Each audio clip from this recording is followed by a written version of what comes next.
하나님을 연인으로 사랑하는 즐거움 6-2 아름다움을 소유하려는 갈망. 신부의 패러다임을 잘 나타내는 네 번째 갈망은 아름다움을 소유하려는 갈망이다. 우리는 그리스도의 신부에 속한 자들로서 신랑의 아름다움을 우리 자신의 삶 속에 나눠받기를 갈망한다. 하나님이 소유하고 계신 아름다움은 구속을 통해 그의 백성에게 전해진다. 우리는 주님의 아름다움으로 단장되는데 그 이유는 그분이 구속받은 자들을 아름답게 하시는 분이기 때문이다.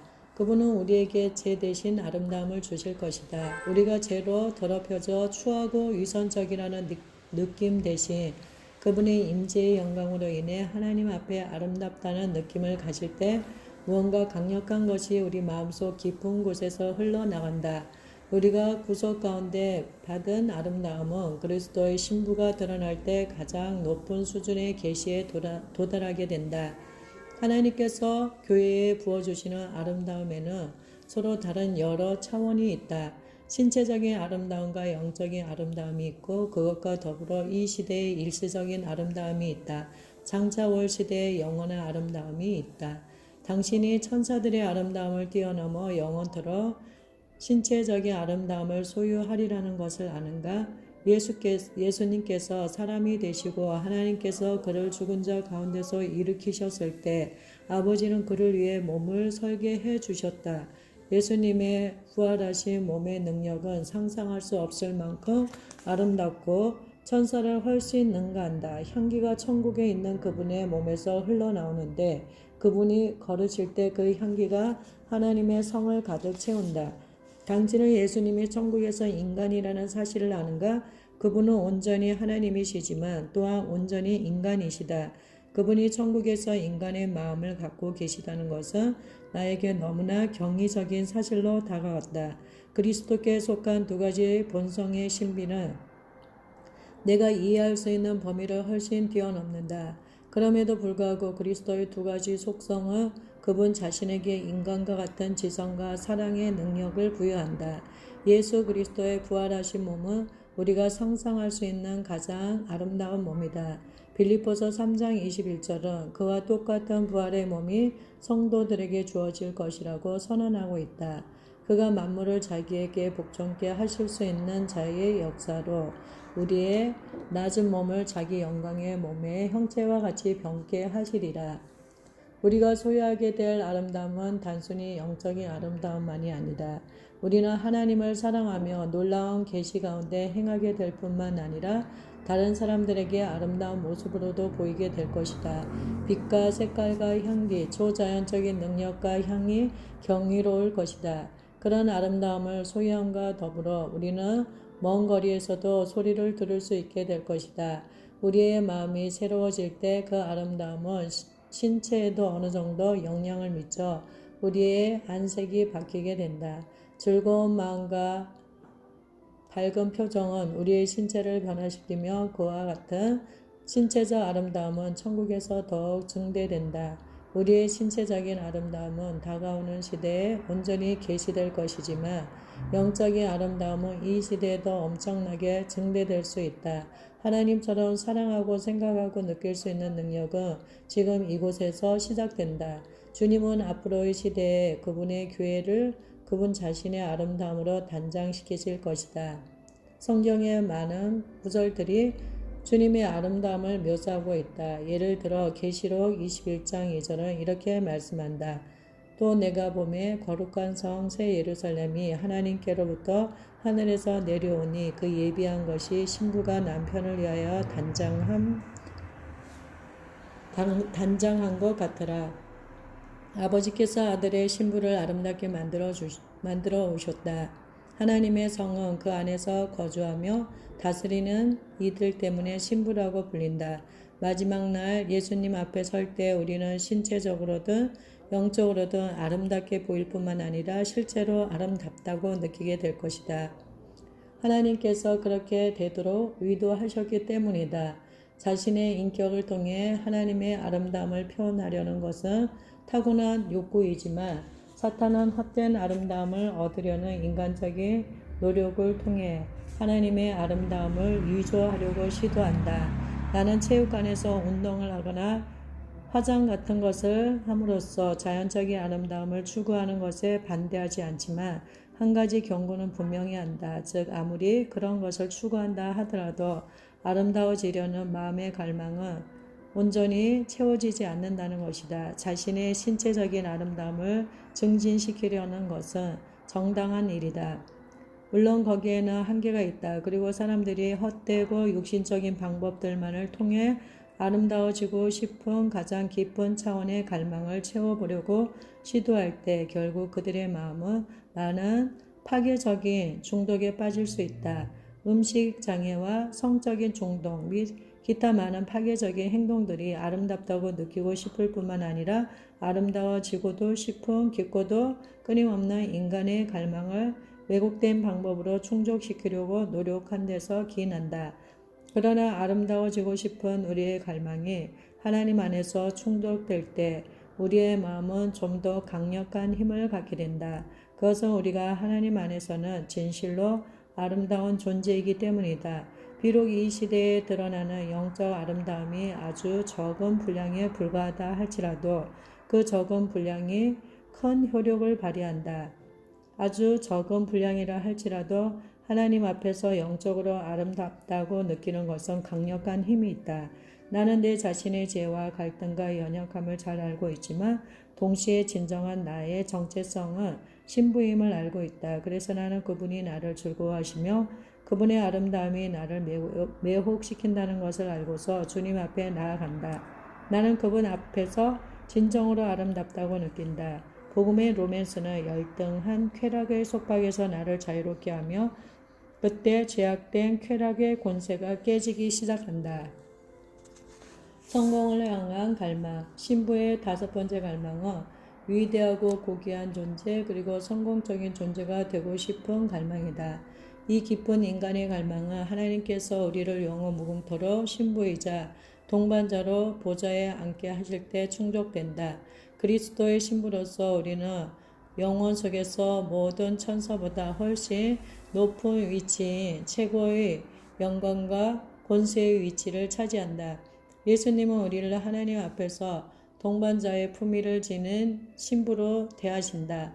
하나님은 그분이 서명하시는 모든 물건에 우리가 함께 서명하기를 기대하신다. 로마서 8장 17절은 우리가 신적 권위를 가진 그분의 공동 상속자임을 보여준다. 자녀이면 또한 후사, 곧 하나님의 후사여 그리스도와 함께한 후사니 우리가 그와 함께 영광을 받기 위하여 고난도 함께 받아야 될 것이니라. 예수님은 자신의 통치권을 신부와 함께 나누기 원하신다. 당신이 어떤 존재인지 알기나 하는가? 예수님께서 아시아의 7 교회에 주셨던 약속 중 맨 마지막 말씀은 신부인 우리가 그분의 동반자로서 능력과 권세의 자리에 그분과 함께 앉아 영원한 공동 상속자의 지위를 차지하게 될 것이라는 말씀이다. 계시록 3장 20에서 21절은 이렇게 말씀한다. 볼지어다 내가 문 밖에 서서 기다리노니 누구든지 내 음성을 듣고 문을 열면 내가 그에게로 들어가 그로 더불어 먹고 그는 나로 더불어 먹으리라. 이기는 그에게는 내가 내 보좌에 함께 앉게 하여 주기를 내가 이기고 아버지 보좌에 함께 앉은 것과 같이 하리라. 예수님께서 반모섬에 있던 요한을 찾아오셨을 때는 사도 요한에게 종교와 능력의 큰 약속을 보여주시기 위해 부활하신 몸으로 내려오셨다. 그런 종교와 능력의 큰 약속이야말로 그분이 교회를 향해 품고 계시는 궁극적인 갈망이기 때문이다. 인간인 우리는 하나님의 마음속에 있는 비밀이다. 우리는 그분이 창조하신 존재들 가운데 영원 무궁토록 하나님의 임재 가운데 앉게 될 존재이다.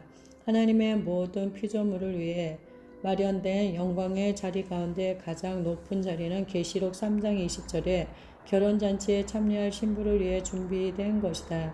그리스도와 함께 결혼잔치 테이블에 앉는 신부는 그분과 함께 통치와 권세의 자리에도 앉게 될 것이다. 이것이 바로 신부에게 주어진 부르심의 두 가지 측면이다. 성경에는 오직 한 가지 테이블만이 존재한다. 물론 시편 23편 5절에 하나님께서 내 원수의 목전에서 내게 상을 베푸시고 라고 기록된 신교 테이블이 있긴 하다. 하지만 계시록 19장은 그 테이블이 무엇을 위해 마련된 것인지 좀 더 자세하게 설명하는데 그것은 곧 어린 양의 결혼잔치를 위해 마련된 테이블이다. 당신은 영원한 세계의 귀족, 곧 통치 계급의 일원이다. 이 나라의 통치 계급을 한번 생각해보라. 적은 수의 가문이 통치 계급을 구성하고 있어서 많은 젊은 여성들이 결혼을 통해 부와 권력의 자리에 들어가기를 꿈꾼다. 하지만 당신은 전능하신 하나님의 부와 권력과 결혼했기 때문에 이미 하늘에 있는 성의 귀족이다. 하나님의 뜻을 벗어나서 우리 자신을 높이기 위해 위대함을 추구하는 것은 죄악이지만 그럼에도 불구하고 하나님은 그분 안에서 위대한 존재가 되도록 정해 놓으셨다. 예수님은 그분의 제자들이 위대한 존재가 되고 싶어 할 때 결코 그것을 회개하라고 말씀하지 않으셨다. 그것은 위대함이 인간을 위한 하나님의 계획에 속해 있기 때문이다. 하나님은 우리를 위대한 존재가 되도록 창조하셨으며 우리는 영원토록 그분과 함께 위대한 존재가 될 것이다. 하나님 안에서의 위대함은 이 땅에서의 상황, 즉 돈이나 친구나 사역 혹은 건강 같은 것에 의해 정의되지 않는다. 하나님 안에서의 위대함은 우리 자신의 위대함이 아니라 그분의 위대함에 초점을 맞춘다. 십자가의 강도는 못 박힌 바로 그날 낙원에 들어갔을 때 틀림없이 충격을 받았을 것이다. 그는 돈이나 친구나 명예도 없이 사회로부터 버려진 채 범죄자로 죽었지만 신체의 죽음이라는 신비로운 선을 지난 후 낙원에서는 자신이 왕처럼 여겨진다는 것을 발견했다. 그곳에서는 가장 낮은 신자라도 천사들보다 훨씬 높다.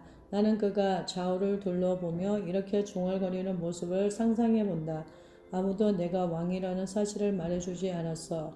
내가 왕이란 걸 알았으면 돈을 훔치지도 않았을 텐데. 그리스도의 신부는 왕 되신 분과 결혼했기 때문에 이미 천국의 왕비이다. 신자들은 왕과 제사장이다. 제사장으로서 우리는 전심으로 사랑하는 연인들이다. 하지만 왕의 신분은 실제로 하나님의 성을 다스리는 통치자의 신분을 의미한다. 타인에게 영향을 미치려는 갈망, 다른 사람들에게 영향을 미치려는 갈망은 인간의 6번째 갈망으로 그것에 대해 간략하게 살펴보려고 한다. 그리스도의 신부로서 우리는 다른 사람들에게 영향을 미치고 중요한 존재라고 느끼며 복음의 기쁜 소식으로 다른 사람들을 즐겁게 하고 싶은 갈망을 가지고 있는데 그것이 6번째 갈망이다. 예를 들어 예수님의 집회에서 치유받은 소경 중 한 사람이 얼마나 큰 기쁨으로 그의 소경 친구들에게 다음날 있을 집회 소식을 전해주었을지 상상해보라. 그 기쁜 소식을 그들에게 전해주는 것이 얼마나 즐거운 일이었을까. 그가 다음날 저녁에 또 다른 치유 집회가 예정되어 있다고 친구들에게 전해줄 때 느꼈을 기쁨을 상상해보라. 다른 사람들에게 영향을 미치는 능력은 하나님께서 우리에게 주신 것이다. 우리가 아무에게도 영향을 미치지 못할 때 우리의 영적 삶은 기쁨과 신선미를 상실하게 된다. 부끄러움 없는 친밀함. 신부의 7번째 갈망은 아무런 부끄러움 없이 친밀함을 누리기 원하는 갈망이다. 성경은 이렇게 말씀한다.